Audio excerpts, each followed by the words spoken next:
The first coin hit the pavement beside my bare foot. "Don't come home till you've earned at least 50, she hissed, shoving the old tin can into my hands. Rain soaked my torn dress as cars splashed past. I stood there, a young black girl, 12 years old, begging strangers while my white stepmother, Evelyn, watched from the car across the street, sipping coffee like she was timing my misery. Every day, it was the same. Sell candies, polish shoes, carry bags, anything that made her money. But what Evelyn didn't know was that every coin I collected, every insult I swallowed, was leading her to the one day she'd regret ever laying a hand on me. Because the next time she saw me, I wouldn't be barefoot on the street. I'd be standing on a stage, and she'd be the one begging for forgiveness. Evelyn married my father 2 years after my mom passed away. At first, she acted kind, always calling me sweetheart in front of my dad. But the moment he left for work, her smile disappeared. "Your mother left nothing but trouble," she used to whisper. "You're just like her, weak, useless." When Dad died suddenly in a car crash, her mask came off completely. That night, she burned all my mother's photos, saying, "We don't need ghosts in this house." From then on, I became her servant. I cleaned her room, washed dishes, and every morning, she forced me out on the streets with a basket full of cheap trinkets to sell. If I came home empty-handed, I didn't eat. Sometimes she'd lock me out overnight. I'd curl up beside the bakery's vent just to stay warm. One afternoon, while I was standing by the corner market, a man in a gray coat stopped. He looked wealthy, clean suit, silver hair, kind eyes. "Shouldn't you be in school?" he asked. "I can't," I muttered, avoiding his gaze. He studied me for a moment and bought everything in my basket without asking the price. "Here," he said softly, placing a folded note inside my hand. "That's not for her. That's for you." When I got home that night, I hid the note beneath my mattress. It wasn't money. It was a letter. "If you ever need help, come to 214 Oak Street. Ask for Mr. Harlan." For weeks, I stared at that note every night, but fear kept me silent. Until one day, Evelyn crossed a line she couldn't erase. She slapped me in public after I accidentally dropped a basket of apples. "Pathetic girl," she screamed as people watched. "Even street rats have more use than you." The humiliation burned deeper than the sting on my cheek.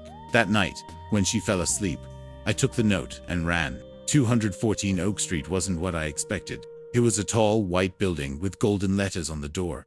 Harlan and Sons Foundation. The receptionist stared when she saw me, soaked, shivering, clutching my torn basket. I'm looking for Mr. Harlan," I whispered. Moments later, the same man from the market appeared. He recognized me instantly. "You came?" Tears filled my eyes. "Please don't send me back." He knelt beside me. "You're safe now." That night, I slept in a warm bed for the first time in years. Mr. Harlan became like the father I'd lost. He found out everything: how Evelyn took my father's money, how she forced me to sell on the streets, how she kept me from school. And he didn't just listen. He acted. Months passed. I started school. I learned fast, faster than anyone expected. Mr. Harlan enrolled me in the best academy, and I worked harder than ever. Every test, every scholarship, every speech I gave, I thought of Evelyn. 6 years later, I stood on a stage under bright lights, wearing my cap and gown.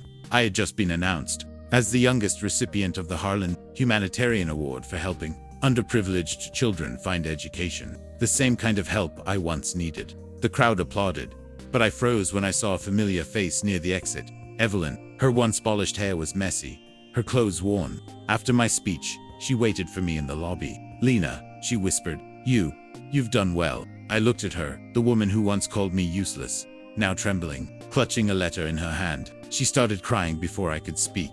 "I lost everything," she said. "The business, the house, even the car. I came to ask for a job. I heard you run a charity for street children." For a moment, the girl inside me wanted revenge. To say no. To let her feel what hunger and humiliation felt like. But Mr. Harlan's words echoed in my mind. "Forgiveness isn't weakness, it's freedom." I took a deep breath. "I can't give you a job, Evelyn." Her face fell. "But I can give you something better." She looked up, confused. "Food, shelter, and a chance to start over." Her lips trembled. "After everything I did?" "Yes," I said softly, "because I refused to become what you were." For the first time, Evelyn didn't look powerful or cruel, just broken. She fell to her knees, sobbing. "I'm sorry. I didn't know what I was doing." I nodded slowly. "Neither did I, when I forgave you." The next morning, I watched her sweeping floors at the shelter, not as punishment, but as a beginning. As sunlight streamed through the windows, I realized the truth. We don't heal by hurting back. We heal by rising above, because hate divides, but kindness heals, and no matter how cruel someone once was, love will always be stronger.